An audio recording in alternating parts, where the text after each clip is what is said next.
Hello everyone, welcome back to our channel. So আজকে আমি বানাচ্ছি চাউমিন অ্যান্ড তোমাদের সঙ্গে শেয়ার করব। তো চলো আগে দেখি তোমাদেরকে চাউমিন বানাতে কী কী লাগবে।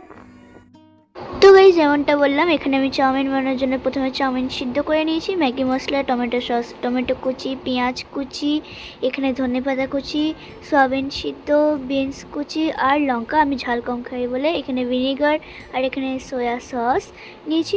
তো আর এখানে এখন আমি সবজি ভাজাভাজি করব। তো চলো সব তোমাদের সঙ্গে শেয়ার করি। তো এবার আমি একটুখানি সাদা তেল ঢেলে নিচ্ছি। তো এবার তেলটা গরম হয়ে এলেই আমি ঢেলে নেব সিদ্ধ করা সয়াবিনগুলো। তো কিছুক্ষণ পরে আমি সয়াবিনগুলো একটু নেড়ে চেড়ে নেব, উল্টে পাল্টে নেব।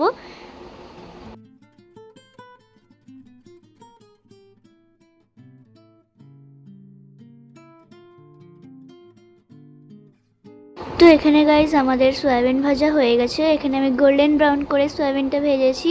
আর এবার আমি তেলটা ছেঁকে নিয়ে তো সয়াবিনটা উঠিয়ে এই যে পাত্রের মধ্যে রেখে দিলাম।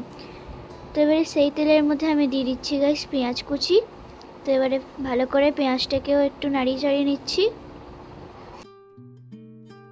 পেঁয়াজটাকেও গোল্ডেন ব্রাউন করে ভালো করে গাইস ভেজে নিয়েছি এবং ওর মধ্যে দিয়ে দিচ্ছি আমি কেটে রাখা বিনসগুলো। এখানে আমি সব বিনসগুলো দিয়ে দিয়েছি। এবারে এটাকে একটু নাড়িয়ে নিচ্ছি। তো এবারে এটাকেও আমার হালকা সিদ্ধ করে ভাজা হয়ে গেছে। তো এবারে এর মধ্যে আমি দিয়ে দিচ্ছি টমেটো কুচিগুলো এবং আবারও নাড়িয়ে নিয়েছি এবং এটাকেও ভালো করে ভাজার পরে এর মধ্যে দিয়ে দিচ্ছি ধনেপাতা কুচি আর লঙ্কাগুলো দিয়ে দিচ্ছি। তো এবারে গাইস লাইনও চলে গেছিলো, ঠিক আছে, তারপরে কিছুক্ষণ পরে আবার লাইনও চলে এসেছিলো। তো যাই হোক, এবারে এটাকেও নাড়িয়ে নেওয়ার পর এর মধ্যে দিয়ে দিলাম একটু লবণ এবং সয়াবিন ভাজাগুলো এর মধ্যে দিয়ে ভালো করে নাড়িয়ে নিয়ে দিয়ে দিলাম ম্যাগি মশলা এবং ভালো করে কষানোর পর ওর মধ্যে দিয়ে দিলাম 3 প্যাকেট টমেটোর সস এবং তারপরেও ভালো করে কষানোর পরে দিয়ে দিলাম 1 থেকে 2 ঢাকনা ভিনিগার। তোমাদেরকে দেখানোর সুবিধায় এই দেখো আমি বোতলটাও দেখে নিয়েছি। এবারে আবারও ভালো করে কষানোর পর দিয়ে দিচ্ছি সয়া সস।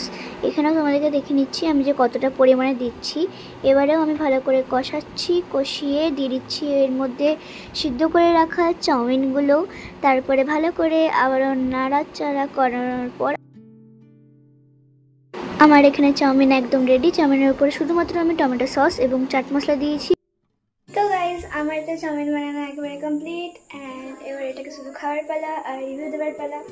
সো আমি জানি যে আমি ভালো বানিয়েছি, ঠিক আছে। তো তাও আমি একবার খেয়ে রিভিউ দিচ্ছি তোমাদেরকে এখনই। তো চলো একবার টেস্ট করা যাক। তোমরাও খেয়ে নাও।